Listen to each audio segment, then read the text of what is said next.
Welcome to Single Phase Motors Part 1 video. We are going to see the introduction, types and principle of operation of single phase motors. This video, we are discussing the single phase motors, its introduction, types and principle. We'll be putting three languages, first Hindi, then English and then Malayalam. I will put the timing of individual languages in the description. Please see, and you can see directly the desired language. पहले हम हिंदी में देखेंगे कि single phase motors उसका introduction और types and principle देखना है अभी broad classification single phase motors का ब्रॉड क्लासिफिकेशन पहले देखना है। सिंगल फेस मोटर्स ऐसा है, स्प्लिट फेस हमारा सिंगल फेस सप्लाई को दो फेस कराता है और वो स्प्लिट फेस मानता है। और स्प्लिट फेस में बहुत ज़्यादा टाइप है, हम ई चीज करके सेपरेट वीडियो करना है। So first is RSIR, resistance start induction run, ISIR, induction start induction run, PCM permanent capacitor motor और permanent split capacitor दोनों एक ही है। और CSCR capacitor start capacitor run और CSIR capacitor start induction run और shaded pole motor also is a split phase motor। ये सभी हम बाद में डिस्कस करना है कैसे ऑपरेट करता है।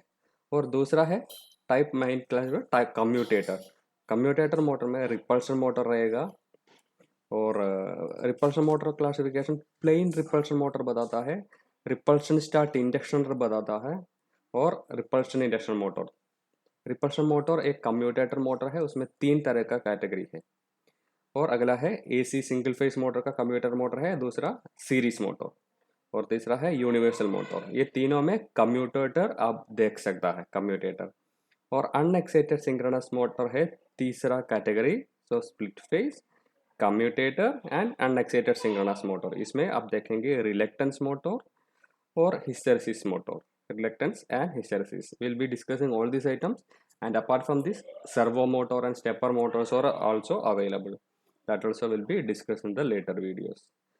अभी ये पूरा स्टार्ट करने से पहले आपको ये जानना चाहिए Faraday's loss of electromagnetic induction क्या है। Faraday's loss of electromagnetic induction क्या है? कोई फ्लक्स चेंजिंग जगह पे आपके सर्क्यूट है, सर्क्यूट में ईएमएफ इंड्यूस होगा, वही Faraday's law and lenses law. ऐसा इंड्यूस्ड हो गया ईएमएफ, जो कारण से ईएमएफ इंड्यूस हो गया उसका अपोज करेगा, वही लेंसेस लॉ। ये भी आपको जानना चाहिए। अभी सिंगल फेस मोटर में सिंगल वाइंडिंग ही तो क्या होगा वो बताना है हमें। We are having a single phase motor but only with single winding. What is single winding? It is like this. Now the supply voltage is available and it is having a stator, and in the stator main winding is stator पे main winding है। in the stator में main winding है, सोचो वो तो stator winding बताता है। और ये सिंगल फेस मोटर का रोटर स्क्विरल केज रोटर जैसा आप बता सकते हैं, स्क्विरल केज रोटर। तो इसमें क्या होता है वो देखना है हमें। मेन सप्लाई को वाइंडिंग दे दिया, वो एसी है, तो एसी फ्लक्स वैरी करता ही रहता है। एसी फ्लक्स ऐसा वैरी करता है और वैरी करने के समय इसमें ईएमएफ इंड्यूस होगा, रोटर में ईएमएफ इंड्यूस होगा। तो किसके वजह से ईएमएफ इंड्यूस हो गया? ये varying flux, main field winding का वैरिंग फ्लक्स, उसके वजह से ईएमएफ स्क्विरल केज रोटर में इंड्यूस हो गया है। तो क्या है, एक और बार बता देंगे हम हमारे पास एसी मेन सप्लाई है, सप्लाई वोल्टेज इधर से आएगा और ये स्टेटर वाइंडिंग है, उसमें मेन वाइंडिंग रखा है, स्टेशनरी है, रोटेट नहीं करता है, ये स्टेटर बताता है। और ये रोटेटिंग एरिया को रोटर मानता है, रोटर उसका कंस्ट्रक्शन का नाम है स्क्विरल केज रोटर। अभी सप्लाई देते हो तो सप्लाई दे है तो उसमें क्या होगा, अल्टरनेटिंग करंट होगा, अल्टरनेटिंग करंट की वजह से अल्टरनेटिव फ्लक्स, तो फ्लक्स वेरी करता है। और ये फ्लक्स वेरी करता है, ये फ्लक्स ये रोटर का कंडक्टर, रोटर में भी कंडक्टर होता है, ये रोटर कंडक्टर फ्लक्स को काट करता है, क्या होगा, ये रोटर में ईएमएफ इंड्यूस होगा। तो रोटर में ईएमएफ इंड्यूस होगा तो वो ये कौन कारण से ईएमएफ इंड्यूस है उसको ओपोज करता है। ये चेंज इन फ्लक्स को इधर ओपोज करना है, चेंज इन फ्लक्स को इधर ओपोज करना है। देखेंगे हम क्या होगा, क्या मिलेंगे। सो स्टेटर ऐसा होता है सिंगल फेस मोटर का स्टेटर, इसमें मेन वाइंडिंग देता है और यह है स्क्विरल केज रोटर कंस्ट्रक्शन, इसके अंदर स्क्विरल केज रोटर रहेगा। तो स्टेटर फिक्सड रहा है, ये रोटर क्या है, रोटर इट इज ए वो रोटेट कर सकता है, फिक्सड नहीं है, रोटेट कर सकता है उसको। अभी बताना है single phase motor single winding है तो वो सेल्फ स्टार्टिंग नहीं है, ये है single phase motor single winding है, हमने सर्क्यूट डायग्राम पहले दिखाया, वो सेल्फ स्टार्टिंग नहीं रहेगा। क्यों बताना है अभी, क्यों क्यों single phase motor self starting नहीं है। उसमें अल्टरनेटिंग फ्लक्स है, एसी हम देते हैं तो अल्टरनेटिंग करंट बताता है, उसमें होने वाला फ्लक्स को बताता है अल्टरनेटिंग फ्लक्स। अल्टरनेटिंग फ्लक्स उसमें क्या नहीं होगा, रिवॉल्विंग फ्लक्स, रोटेटिंग फ्लक्स और रिवॉल्विंग होना है। सिंगल फेस मोटर रोटेट करना है तो ये single phase motor single winding है तो उसमें रिवॉल्विंग फ्लक्स नहीं है, तो कोई रोटेशन नहीं हो सकता। अभी एक सिंगल फेस मोटर देखेंगे अभी विथ वन वाइंडिंग, क्या है वन वाइंडिंग। तो this is single phase motor, हमने ये स्टेटर का वाइंडिंग मानता है, स्टेटर वाइंडिंग दो सेक्शन में डाला है, स्टेटर वाइंडिंग दो सेक्शन में डाला है ऐसा। So this is main winding और main plus, so this is the supply to the main winding, it is coming and it is completing the circuit like this. You will be able to see the main winding, it is completing the circuit like this. Okay, the directions of current it is indicated and the flux also will be indicated. And अभी ये कैसे समय में है, positive at the positive half cycle of the, ये positive half cycle में है, AC का पॉजिटिव हाफ साइकिल में ऐसा फ्लक्स होता है, ऐसा फ्लक्स। तो मेन फ्लक्स सोचो, उसका डायरेक्शन ऐसा दे सकता है, मेन फ्लक्स का डायरेक्शन सोचो ऐसा है। तो ये रोटर में ईएमएफ इंड्यूस होगा, रोटर में ईएमएफ इंड्यूस होगा, ये रोटर में होने वाला फ्लक्स ये मेन फ्लक्स को ओपोज करेगा, मेन फ्लक्स को ओपोज करेगा, सही। तो इसी डायरेक्शन में रोटेट करने का तरीका ले लेंगे वो, ये जस्ट मूव करने का टॉर्क मिलता है, torque. Okay, so this is happening. एक और बार बता देंगे, हमारे पास सप्लाई है, एसी सिंगल फेस है, और इसी कंडीशन में ये पॉजिटिव मान लो, ओनली पॉजिटिव, पॉजिटिव सप्लाई अभी आता है। तो पॉजिटिव सप्लाई का डायरेक्शन एक इसी इंस्टेंट में ऐसा है, करंट ऐसा फ्लो होता है तो ओके, उसका फ्लक्स का डायरेक्शन नोट कर किया है, देख लीजिए, ये है फ्लक्स का डायरेक्शन, मेन फ्लक्स बताता है, मेन फ्लक्स का डायरेक्शन ऐसा होगा। तो ईएमएफ इसमें इंड्यूस होगा जो, क्योंकि ये फ्लक्स है, फ्लक्स चेंज करता है जीरो वाले से मैक्सिमम और मैक्सिमम टू नेगेटिव, क्या है, इसमें जीरो से मैक्सिमम फ्लो होता है फ्लक्स, और फ्लक्स मैक्सिमम से जीरो होता है, तो फ्लक्स वेरी करता है। जब फ्लक्स वेरी करता है और रोटर का कंडक्टर उसमें काट करता है फ्लक्स को, तो ईएमएफ उसमें इंड्यूस होगा। तो मेन फ्लक्स का डायरेक्शन ऐसा है, तो रोटर फ्लक्स का डायरेक्शन ऑपोजिट रहेगा।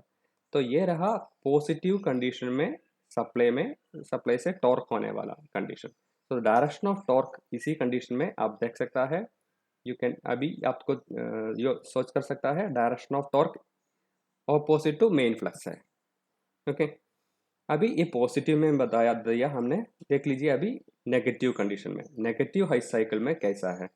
तो पहले जो था अभी चेंज होता है, ये नेगेटिव साइकिल में करंट फ्लो होता है, अल्टरनेटिंग करंट है, अभी नेगेटिव में फ्लो होता है सोचो, तो करंट का डायरेक्शन अभी बदल दिया, वाइंडिंग में करंट का डायरेक्शन अभी बदल दिया। ओके, सो ये मेन फ्लक्स का डायरेक्शन आप देख सकता है, और इसका ऑपोजिट होगा रोटर फ्लक्स का डायरेक्शन, और ये डायरेक्शन ऑफ टॉर्क भी ऐसा रहेगा ऑपोजिट। तो जैसा पॉजिटिव हास्कल में है उसका ऑपोजिट है रोटर फ्लक्स का डायरेक्शन अभी। उसका मतलब क्या है, पॉजिटिव साइकिल में एक डायरेक्शन में रोटेट करने का तरीका लेता है, लेकिन नेगेटिव साइकिल में ऑपोजिट डायरेक्शन में। तो इक्वल एंड ऑपोजिट टॉर्क सभी समय मिलते ही रहता है, एक सिंगल वाइंडिंग है तो ये ऐसा रोटर में equal and opposite torque continuously मिलते ही रहता है। तो क्या होगा, उसको बताता है pulsating field and pulsating torque. तो एक बार एक डायरेक्शन में फ्लक्स होता है और दूसरे डायरेक्शन में, क्योंकि एसी है तो उसको बताता है पल्सेटिंग फील्ड। ये पल्सेटिंग फील्ड ईएमएफ इंड्यूस करता है और दोनों ऑपोजिट डायरेक्शन में प्रोड्यूस करता है टॉर्क। एक साइकिल में ऐसा होगा, दूसरा साइकिल में ऑपोजिट डायरेक्शन होगा। तो क्या होगा, रोटर में ऑपोजिट डायरेक्शन में टॉर्क प्रोड्यूस करता ही रहता है। तो क्या होगा उसके इफेक्ट, वो net torque, total torque become zero. एक तरफ है पॉजिटिव साइकिल में, एक तरफ टॉर्क है नेगेटिव साइकिल में दूसरी तरफ, तो दोनों इक्वल एंड ऑपोजिट है, तो इफेक्टिवली टॉर्क जीरो बन गया, रोटर रोटेट नहीं करेगा। तो ऐसा बताता है single phase motor self starting नहीं है। अभी क्या होगा, अब सोचो आप कोई ये रोटर को एक डायरेक्शन में रोटेट किए, तो एक डायरेक्शन में तो घूमा किए तो उसी डायरेक्शन में वो कंटिन्यूसली रोटेट करेगा। आप देखा होगा सिंगल फेस सीलिंग फैन वगैरह, आप कैपेसिटर वीक है तो वो रोटेट नहीं करेगा, हमिंग जैसा आएगा। लेकिन एक बार करके मूव किए तो एक डायरेक्शन में, उसी डायरेक्शन में कंटिन्यू करेगा, क्योंकि टॉर्क उतनी समय कम था। अभी कोई डायरेक्शन में आप टॉर्क दिए तो उसी डायरेक्शन में वो रोटेट करते ही रहेगा। ओके, तो जो बता दिया पिक्चर्स पहले, वो ही इधर भी आप देख सकता है। पॉजिटिव साइकिल में इसी डायरेक्शन में है मेन फ्लक्स, और रोटर टॉर्क ऑपोजिट डायरेक्शन में। और ये पॉजिटिव साइकिल का केस है, आप देख सकता है पॉजिटिव साइकिल लगा। अभी देखेंगे नेगेटिव साइकिल में, ये डायरेक्शन जरा चेक कर दीजिए, मेन फ्लक्स राइट साइड में और रोटर टॉर्क लेफ्ट साइड में। अभी यही condition, rotor torque main flux left side में हो गया और रोटर टॉर्क राइट साइड पे हो गया, तो ये नेगेटिव साइकिल में इक्वल एंड ऑपोजिट बन गया, सिंगल वाइंड में वो रोटेट नहीं करेगा। तो single phase motor self starting नहीं है, क्योंकि उसका फ्लक्स का नाम है अल्टरनेटिंग फ्लक्स यानी पल्सेटिंग फ्लक्स। हमको क्या चाहिए, हमको चाहिए revolving magnetic flux, revolving magnetic flux. तो ये अल्टरनेटिंग और पल्सेटिंग फ्लक्स हो गया सिंगल फेस मोटर में, सिंगल वाइंडिंग है तो उसमें ये सेल्फ स्टार्टिंग नहीं रहेगा। आपको ये बताना है सिंगल फेस मोटर और सिंगल वाइंडिंग है तो सेल्फ स्टार्टिंग नहीं है, क्योंकि अल्टरनेटिंग और पल्सेटिंग फ्लक्स है उसमें, तो वो सेल्फ स्टार्ट नहीं करेगा। अभी क्या करना है आपको, आपको फेस स्प्लिट करना है, फेस स्प्लिट करना है, ऐसा बताता है सिंगल फेस स्प्लिट मोटर्स। तो आपको स्प्लिट करना है, आपको सप्लाई मिलेगा एक ही फेस, आप क्या करेगा, वो दो फेस बनेगा, आप दो फेस बनेगा एक ही सप्लाई से, एक ही सिंगल फेस सप्लाई मिलेगा आपको, आप दो फेस जैसा उसको बनाएगा। वो ऐसा करना है, सोचो आपका मेन वाइंडिंग अभी भी है, ये पहले ही देख लिया, ये मेन वाइंडिंग है, और आपका स्क्विरल केज वाइंडिंग अभी आप क्या देता है, आप एक स्टार्टिंग वाइंडिंग भी देता है। क्या हो गया, तो पहले कंडीशन में आप जो बता दिया अभी तक, ये ऐसा है, ये मेन वाइंडिंग और rotor, and now you are adding अभी एक एडिशनल वाइंडिंग भी ऐड करता है आप।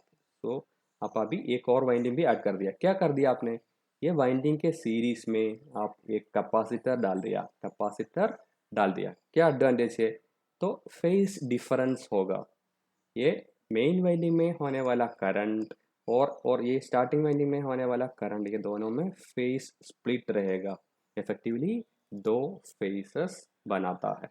तो एक ही फेस में हम फेस लैग करके और लीड करके एक और वाइंडिंग भी दे दिया, कैपेसिटर है तो आपको क्या मिलेगा, फेस लीडिंग मिलेगा, इसी कारण लीडिंग होगा, ठीक है। और ये रनिंग वाइंडिंग में लैगिंग होगा। आपको क्या करना है, आपको दो वाइंडिंग बनाना है, ये दोनों वाइंडिंग में आप फेस स्प्लिटिंग करना है, जैसा इंडक्टिव वाइंडिंग दे सकता है, कैपेसिटर दे सकता है, और ज़्यादा रेसिस्टेंस भी दे सकता है। दोनों वाइंडिंग, इसको मेन वाइंडिंग को बताता है रनिंग वाइंडिंग, और ये स्टार्टिंग वाइंडिंग को बताता है ऑक्सिलरी वाइंडिंग। ये मेन वाइंडिंग और ऑक्सिलरी वाइंडिंग में कैपेसिटर सीरीज दे के और इंडक्टेंस इंक्रीज करके उसका फेस स्प्लिट कराता है। अब देख सकता है अभी दोनों फील्ड में सेपरेट करंट है, तो कैसा है, अब देख सकता है पहले फेस स्प्लिट बन गया, फेस स्प्लिट बन गया मेन वाइंडिंग में। आप देख सकता है रेडिश कलर करंट आता है, ये ग्राफ देखे तो दो करंट आता है, क्यों दो करंट का मतलब क्या है, दोनों डिफरेंट फेस में है, आपको एक ही फेस मिलता है लेकिन आपको दो वाइंडिंग में दो फेस में करंट फ्लो होता है, क्योंकि उसमें क्या है, आपने मेन वाइंडिंग में इंडक्टेंस दे दिया और ऑक्सिलरी वाइंडिंग और स्टार्टिंग वाइंडिंग में हाई कैपेसिटेंस दे दिया, तो कैपेसिटर क्या होगा, पहले आता है लीडिंग करंट है, तो ग्रीन कलर इधर लीडिंग मान सकता है, और रेड कलर आपको क्या मान सकता है, वो लैगिंग हो और मेन वाइंडिंग पे है। तो ये पहले ग्राफ देख दिया आपने, और इसी जगह पे आइए तो आप देख सकता है क्या, इसमें फ्लक्स कैसे चेंज करता है, ये रेड तो हमारा ऑक्सिलरी वाइंडिंग है, और कैपेसिटर वाला मेन वाइंडिंग, और कैपेसिटर स्टार्टिंग वाइंडिंग ग्रीन वाला है। तो कैपेसिटर जो है वो ग्रीन वाइंडिंग है, पहले आता है करंट, और ये रेडिश वाला मेन वाइंडिंग है, उसमें उसके बाद में आता है। लेकिन आप देख सकता है ये अल्टरनेटिंग करंट है। आप एक बार ग्रीन ही देख लीजिए, ग्रीन, तो ग्रीन का डायरेक्शन चेंज करते ही रहता है, क्योंकि वो अल्टरनेटिंग करंट है। ओके, ये अल्टरनेटिंग करंट है। ग्रीन में आने वाला करंट आप सकता है कुछ बार आगे ऊपर चल दिया, उसके बाद नीचे, तो एसी है वो। ओके, और ये ऑक्सिलरी मेन वाइंडिंग पे है। मेन वाइंडिंग आप देख सकते हैं रेडिश, ये दोनों एक साथ इंक्रीज करता नहीं, कुछ देर बाद रेड आता है, तो उसको बताता है फेस डिफरेंस है। तो इसमें ग्राफिकल रिप्रेजेंटेशन देता है, इधर हम उसको बताएंगे vector diagram, vector diagram. Okay, तो दोनों वाइंडिंग में करंट फ्लो ही होता है, दो टाइम में। ओके, आप देख सकता है एक मशीन में दो फ्लक्स है, सोचो, एक फ्लक्स और दूसरा फ्लक्स, लेकिन वो इफेक्टिव फ्लक्स बनाएगा। इफेक्टिव फ्लक्स वेक्टर सम बताता है। ये देखे तो आप देख सकता है ये वेक्टर जैसा रोटेट करता ही रहता है, इफेक्टिव फ्लक्स रोटेट करते ही रहता है। You can see the flux is rotating here. ये एसी मोटर में फ्लक्स रोटेट करते ही रहता है। Okay, this is known as what, ये जानता है रिवॉल्विंग मैग्नेटिक फील्ड। ये सिंगल फेस मोटर में रिवॉल्विंग मैग्नेटिक फील्ड बन गया। ये किधर से आ गया? रेड का फ्लक्स भी है और ग्रीन का फ्लक्स भी है, वो दोनों मिलके बताइए तो हमको बता सकता है इफेक्टिवली ये फ्लक्स ऐसा रोटेट करता ही रहता है। Okay, so this is happening revolving flux. तो पहले अल्टरनेटिंग फ्लक्स बताता है, एक ही वाइंडिंग, मेन वाइंडिंग है तो रेड ही होगा, रेड में रेड इंक्रीज करता है, डिक्रीज करता है, चेंज डायरेक्शन करता है, वो अल्टरनेटिंग फ्लक्स है। अभी एक ग्रीनिश वाइंडिंग विथ कैपेसिटर भी आ गया, तो हमारे लिए क्या मिलता है? ए रिवॉल्विंग मैग्नेटिक फील्ड मिलता है। ओके, आप देखें तो पिक्चर में ये पहले मेन वाइंडिंग का करंट ऐसा जाता है, सोचो, और स्टार्टिंग वाइंडिंग में करंट ऐसा आता है एक एक कंडीशन में। ओके, तो condition point angle at zero, ये जीरो एंगल में आपका मेन वाइंडिंग में करंट है, आपका स्टार्टिंग वाइंडिंग में करंट कितना है? यस, जीरो करंट है। तो अभी सोचो ये एंगल जीरो में मेन वाइंडिंग में मैक्सिमम करंट है और स्टार्टिंग वाइंडिंग में जीरो करंट है। ओके, तो आप देख सकता है वाइंडिंग नंबर वन के से फ्लक्स हो गया, वाइंडिंग वन से फ्लक्स होता है, तो flux due to winding number one it is effectively like this, two and two dash, ये दूसरा वाइंडिंग टू टू डैश बदे तो उसमें कोई फ्लक्स नहीं है, तो वन वन डैश का फ्लक्स इधर आता है। अभी एंगल 45 देख लीजिए, एंगल 45 इसमें क्या है? एंगल 40 में दोनों वाइंडिंग में करंट है। एट एंगल 45 मेन वाइंडिंग और ऑक्सिलरी वाइंडिंग, स्टार्टिंग वाइंडिंग और मेन वाइंडिंग में दोनों में करंट है और इक्वल भी है, तो क्या हो गया आपका वन टू, और ये दोनों वाइंडिंग में करंट होगा। इफेक्टिव पोजीशन क्या होगा? इफेक्टिव पोजीशन आपको ये मिलेगा, इफेक्टिव फ्लक्स पोजीशन ऐसा मिलेगा, क्योंकि ये सिर्फ वन का है लेफ्ट साइड का, और ये मिलता है वन और दो, दोनों मिलके फ्लक्स का पोजीशन। ओके, अभी पोजीशन थ्री 90 डिग्री है। 90 डिग्री पे क्या है? आपका स्टार्टिंग वाइंडिंग में मैक्सिमम करंट है, स्टार्टिंग वाइंडिंग में मैक्सिमम करंट है, और इधर मेन वाइंडिंग में करंट जीरो बन गया। तो अभी क्या बता सकता है? पूरा करंट सेकंड वाइंडिंग से है, सेकंड वाइंडिंग से है पूरा करंट, तो उसका पोजीशन ऐसा हो गया। तो पोजीशन चेंज अभी तक पहले ये वाला और दूसरा ये वाला और तीसरा चेंज हो गया फ्लक्स, तो फ्लक्स पहले इसी डायरेक्शन में हो सकता है और दूसरा इसी डायरेक्शन में और दूसरा तीसरा इसी डायरेक्शन में। इफेक्टिवली क्या बनाया? फ्लक्स एंटी क्लॉकवाइज रोटेट किया अभी तक। अभी एंगल 135 में क्या हो गया देखेंगे। अभी 135 में करंट का पोजीशन क्या है? मेन वाइंडिंग में करंट है, और ये तो स्टार्टिंग वाइंडिंग का करंट है ऊपर वाला, और मेन वाइंडिंग में भी करंट है, दोनों में करंट है, इक्वल है लेकिन ऑपोजिट भी है, करंट इक्वल है ऑपोजिट भी है, तो दोनों फ्लक्स का पोजीशन है उसके वजह से इफेक्टिव फ्लक्स ऐसा बन गया। अभी देख सकता है 1 और 2 दोनों में करंट होता है, तो ऐसा बन गया पोजीशन, इफेक्टिव फ्लक्स ऐसा बदल गया। तो ये फर्स्ट कंडीशन में ये था, सोचो इसी डायरेक्शन में फ्लक्स इफेक्टिव फ्लक्स है, दूसरा में ऐसा फ्लक्स है और तीसरा में ऐसा फ्लक्स है, और एंटी क्लॉकवाइज में फिर भी रोटेट कर दिया। ठीक है, तो ये बन गया 135 में और 180 बन गया, ये पूरा साइकिल बनता था। अभी क्या हो गया, आपका स्टार्टिंग वाइंडिंग में फिर करंट 0 बन गया और मेन वाइंडिंग में करंट नेगेटिव मैक्सिमम बन गया। तो एक ही डिफरेंस है पहला कंडीशन से, ये चीज और ये चीज, ये दोनों में क्या डिफरेंस होगा, ये जस्ट ऑपोजिट है, फ्लक्स का पोजीशन जस्ट ऑपोजिट होगा, 180 डिग्री चेंज हो गया। ओके, इसमें दो कंडीशन सेम है, करंट मेन वाइंडिंग में है, लेकिन पहले तो पॉजिटिव में था, अभी तो नेगेटिव में है। तो ओनली चेंजेस इट इज, अभी पहले 0 एंगल में ऐसा आप पोजिशन सोचे तो, और 180 डिग्री में आपको जस्ट ऑपोजिट फ्लक्स का डायरेक्शन मिलेगा, एन और एस चेंज हो गया।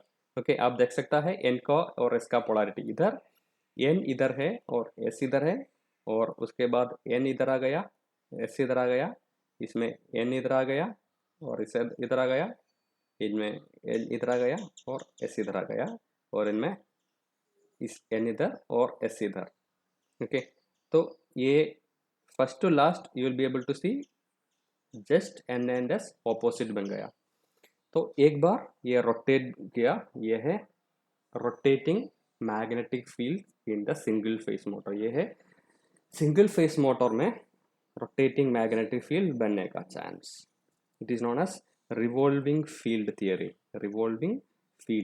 बाय फेस स्प्लिटिंग, इसको मानता है revolving field theory phase splitting करके, जो बता दिया। अभी आप देख सकता है ये ग्राफ डायग्राम है दो वाइंडिंग का, 1 2 3 जैसे 8 तक आप देख सकता है, और इसमें दो फेस है, दो वाइंडिंग है, फेस 1 वाइंडिंग ये होगा, ये फेस 1 वाइंडिंग है, और दूसरा वाइंडिंग भी है, वो दूसरा फेस।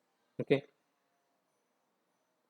तो इसके कारण के अनुसार इफेक्टिव फ्लक्स चेंज करते ही रहता है, इफेक्टिव फ्लक्स चेंज करता है और रिवॉल्व करता है।